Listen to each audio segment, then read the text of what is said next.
Certainly, a course definitely gives you a certain direction of what you want to be in your life. It gives a certain way of thinking that you should be this, you should be that. In that sense, I would say that SECAC really helped me understand my skills in various ways. You can again talk about these workshops, presentations, faculty interaction, everything that I have talked till now. It really helped me understand myself and my skills, certainly.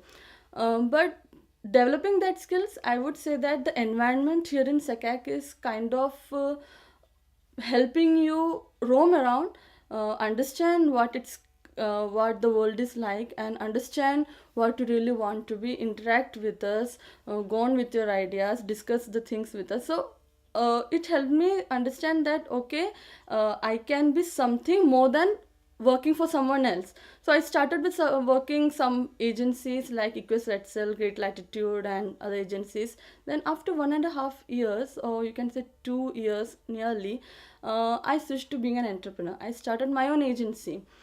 So you can say the seed was somewhere sown in SECAC, because whenever I used to come over here, the teachers would ask, "Oh, what kind of experience do you have in the industry? What kind of stuff are you facing in the industry?" So I used to discuss it with them. And when you discuss something with someone who knows exactly what it is, you kind of get a clear idea of what you want to be. You kind of polish your own thoughts, and then you come out with something interesting.